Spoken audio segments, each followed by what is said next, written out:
So 3 things that I wish I knew when I was starting on Amazon. Now, if you guys don't know me, I've been selling on Amazon for almost a year and a half now, made multiple 6 figures in my first year as an Amazon seller. And looking back at it, there are a few things that I wish I had known before I had started. So in today's video, I'm going to cover those, and hopefully this helps you guys out. I know that there are many of you guys who have watched different courses and different stuff like that about Amazon FBA because you guys are interested in this stuff. Personally, I have been watching over some of these courses recently to enhance my knowledge, because you always want to be learning and you always want to be knowing stuff, especially when you're helping other people out. And it has been a mind-blowing, it has been totally mind-blowing seeing what these courses are and what they are charging people.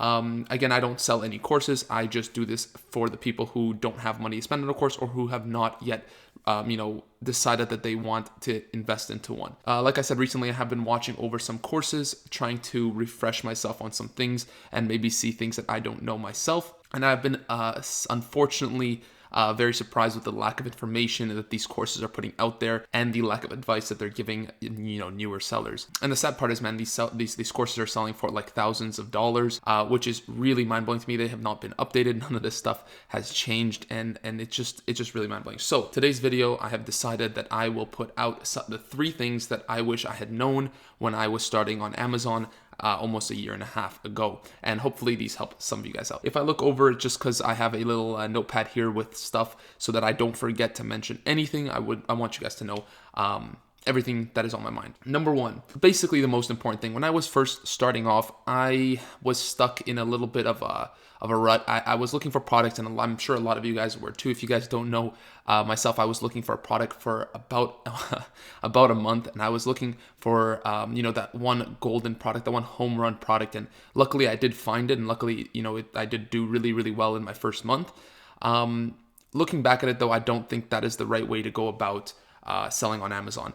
When you start off selling on Amazon, you want to find a product as quick as you can, and you want to go into it. And as soon as you do find a product, you need to start it right away, because I'm almost positive that many of you guys that are watching this video right now have found a product, but you guys have not committed yet. Now, why you have not committed is probably because you guys are scared.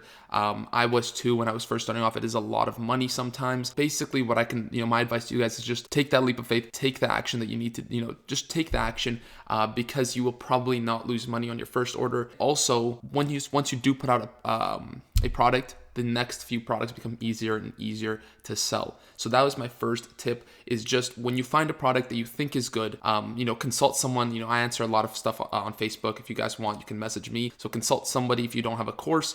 And then if they say go for it, just go for it, man. Just do it. It gets easier. All right. So that's the first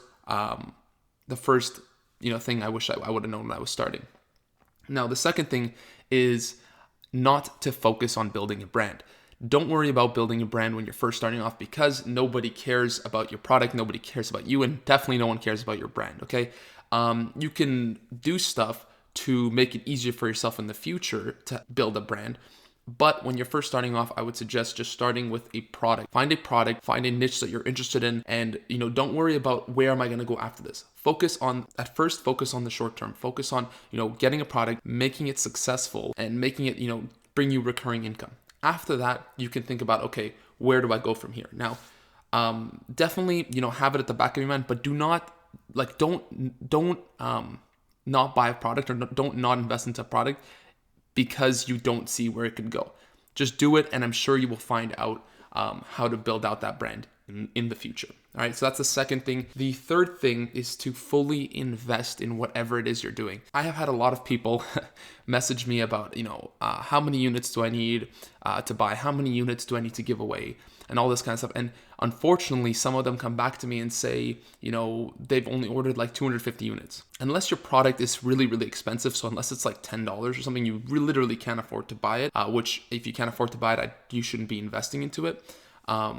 But you should always have a lot of units. When I was first starting off, I have a story about this, but basically I put a bunch of my debt, I used up a bunch of my credit card debt and just a little amount of money that I had to actually invest in my first product. And I invested about $1,000 units into, bringing into Amazon, even though I had no idea what was going to happen. And luckily everything turned out well. I wouldn't recommend buying 1,000 units, but you need to invest fully into whatever you're doing. You have to believe in what you're doing, because if you don't believe in it, there's no point of buying it. There's no point of buying like 100 units. You're really not going to get anywhere. You're going to have to do giveaways and all that stuff. So it's completely useless. But what I didn't do is that next thing that I'm going to mention. So basically fully invest in your product, meaning enough units, invest in pictures, okay, which I didn't do for my first unit, for my first product. So there was no way for me to differentiate from the competition. My pictures were exactly the same as everyone else. Number one mistake. The second thing was probably the biggest mistake, is that I did not do a patent search,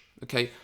I thought that I could go on Google Patents myself, and I thought I could go and figure out if this product is patented or not, and figure it out on my own. Now, that was a huge mistake, and that was one thing, I didn't know at the time that I could actually hire someone on Fiverr or something like that, a freelance website to do a patent search for me. I thought that I had to invest in an attorney and that would cost me hundreds of dollars. And I was like, I'm not about to do that. But now that I know that I can invest in Fiverr, that's something that I wish I knew at the time for like a quick patent search. And that way my product would not have been pulled from Amazon for a, a patent infringement, utility patent infringement, because the product I was selling was actually patented. So that was a big mistake. And also obviously enough units for a giveaway, which I did personally, but I know a lot of people did not do when they were first starting off. So basically, guys, those were the three things that I wish I knew when I was starting. Number one, take action, just do it, right? It gets easier the more you keep going. Number two, don't focus on building out a brand. It will come to you when it does, and you will find a way to build out your business, okay? Number three, fully invest in the product. Don't half-ass it. This is a business for yourself, right? This is something you're building for yourself for the next 5-10 years, hopefully, right? Don't think of it as, a quick money scheme to make money in the next 6 months. Those are the three things, guys. I hope you guys enjoy, and I will see you guys next time. Peace.